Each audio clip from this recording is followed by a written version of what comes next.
a program, they're putting together a program about Mary MacKillop, the first Australian saint. Mary MacKillop, Australia doesn't have any Catholic saints, it's just she's going to be the first one. So you can imagine how the Catholics in Australia are going crazy.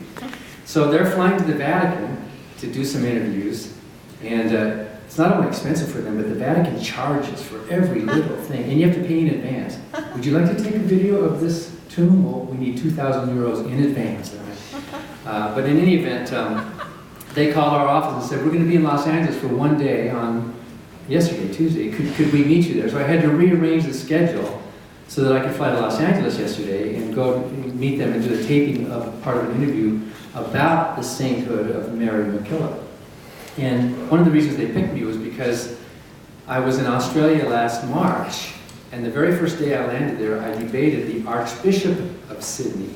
His name is Cardinal George Pell, which, since he's a cardinal, that means he could be the next pope. He's one of the biggies.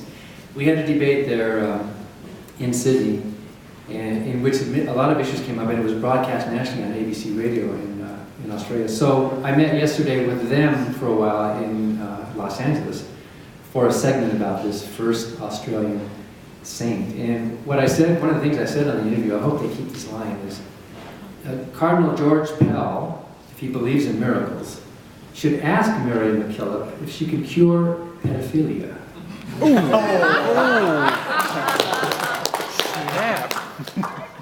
And the host of the show, she was excited. I like, that's a good line. In fact, he was implicated in some cover-ups in his own country of that horrible scandal, right? And I think Mary MacKillop, in spite of the fact that she was strongly Catholic, she happened to be a very good woman. She was in education.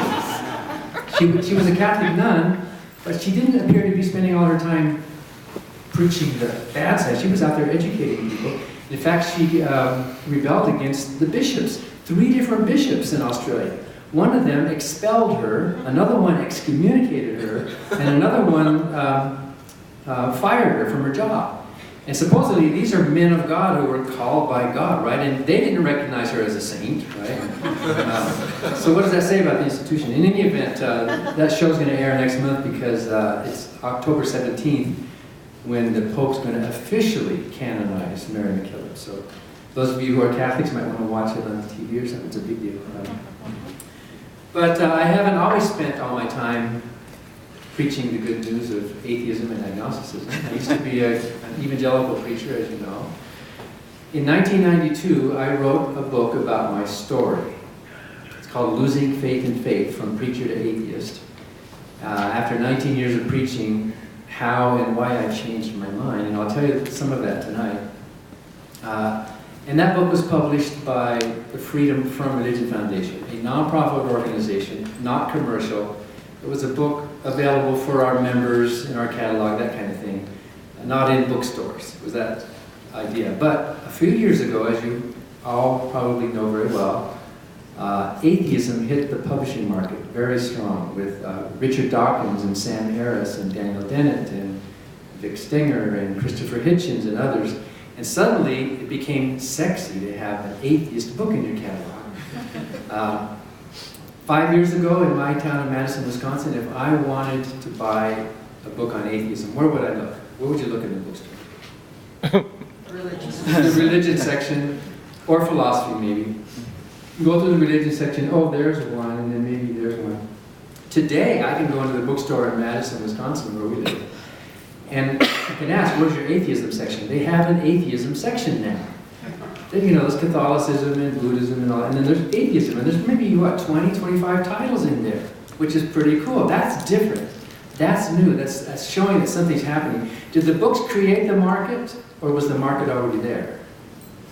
I think it was already there. I think the country and the world is realizing, hey, we've tried religion for thousands of years, and on balance, it's not working. Let's look at something else.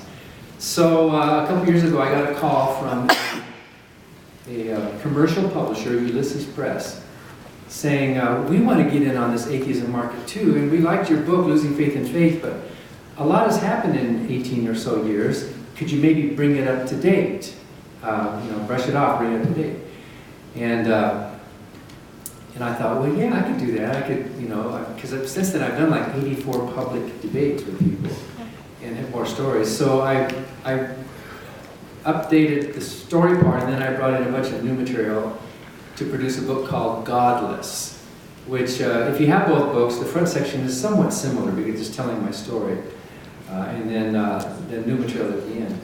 And they were wondering who we could get to do a foreword for the book, and I thought, well, you know, I know Richard Dawkins, and I know he's super busy, and you know, he was busy working on his newest book, The Greatest Show on Earth. So I sent him an email, and he said, oh, I'd love to help you out, but I'm so busy, I've got to get this deadline going, so I can't do it. But the next day, he sent a foreword anyway. He read the few chapters I sent him, and then he read the whole thing, so he sent a foreword anyway, which was pretty cool. And in fact, I think it's the best part of the book. And in the foreword, Richard Dawkins, because he had heard me give my story, we were in Iceland together, giving a big free conference. And now you'll have to tell me if this is a compliment or not.